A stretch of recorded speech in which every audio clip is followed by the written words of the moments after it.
lions, but all the lions today seem to be really lazy. Oh, she's got half an eye open, listening. No, is it? Oh, it's closed again.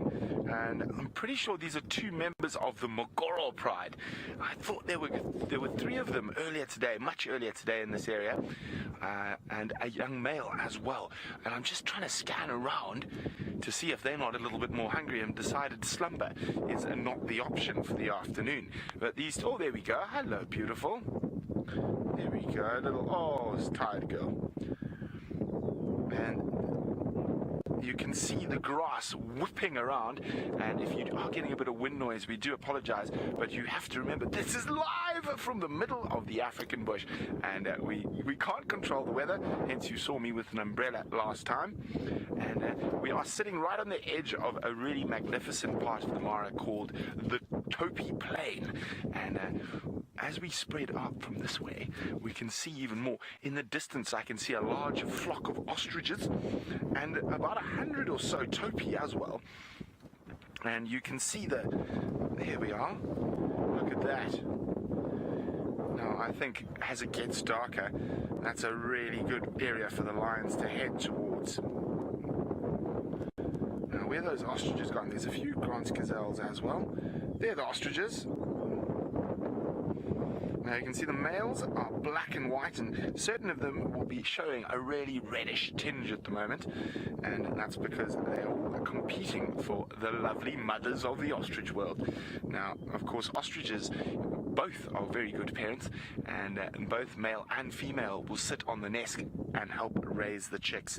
And you never know when you could bump into some baby ostriches in the Masai Mara, as it's another one of the species that breeds throughout the year. Isn't this just fantastic? And for those of you who've just joined, my name is Brent Leo Smith, and we are live in the Masai Mara, Kenya. We've got hundreds of topi, ostriches, and two very, very lazy lions.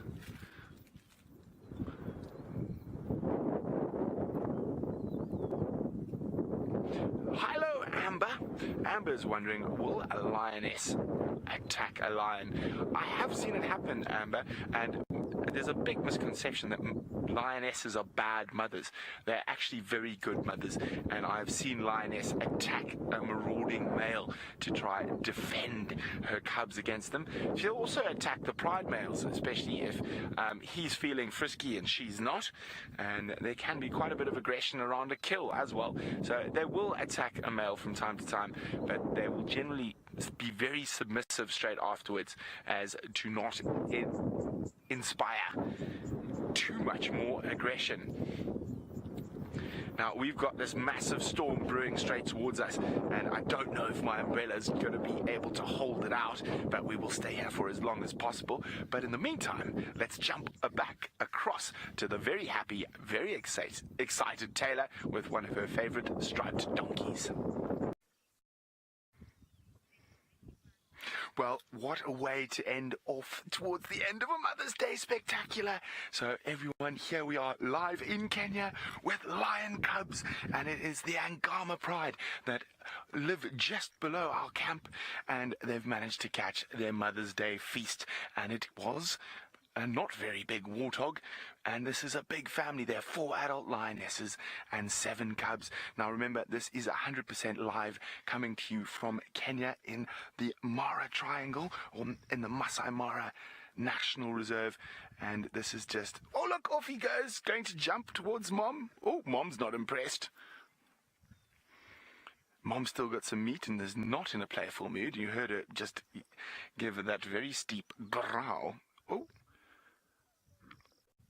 Oh, there's one of the moms. Oh dear, there we go. And Matt was wondering, how many times in a day does Mom or 2 lions have to eat? Now, it all depends on what they catch, Matt. Now, they can eat... Oh dear, I lost my comms with South Africa, but I've got them back. Sorry, remember, this is live. We can't plan what happens. Sorry about that. But okay, sorry, Matt. I was talking about how often lions hunt, and they do hunt sometimes twice a day, especially if they're focusing on small creatures like warthog. And while the migration is not here, this Angama pride specializes in warthog, so that is what they're being eating. Now, it makes them quite difficult to find and follow because they're hunting these warthog in this really long grass. So I'd probably say these guys are killing almost every day to keep 7 cubs well fed. But if they catch something bigger, they might not eat for 2 or 3 days. Oh, yeah, that cub's going to get growled at again. Sneaking a bit close to Mom, who's still eating. Oh, and look at that. Look at all the flies already on the grass.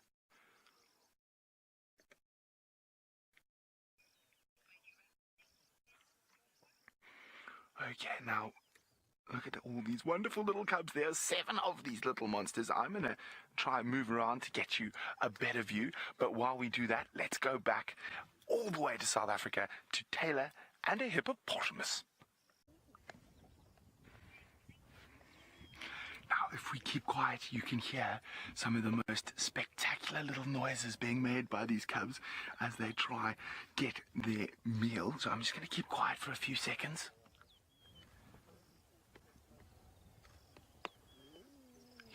Those bones crunching. You also might hear some other people talking. We are in a reserve where there are other game drives also enjoying these incredible sightings. So there we go. There's one of the very successful moms enjoying her Mother's Day ribs by the looks of things. Yes, that's Mother's Day ribs for sure. Oh, here comes the little one saying, Mom, I'm still hungry.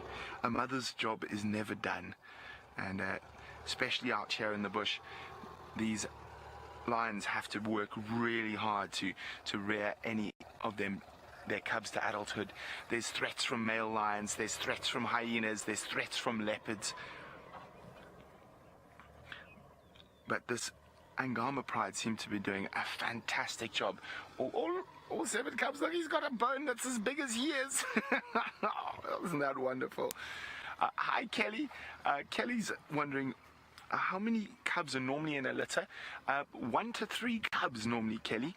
And in certain parts of Africa, and actually in Kenya, the largest ever litter of lions recorded in the wild was 6. But this was absolutely spectacular. I couldn't think of a better way to end, when we say, oh, there we go, to end this Mother's Day spectacular with some of the best mums in the Masai Mara that live just below our camp, and we can hear them calling at night. So from us here in Kenya, we're going to say goodbye, and oh, I nearly forgot.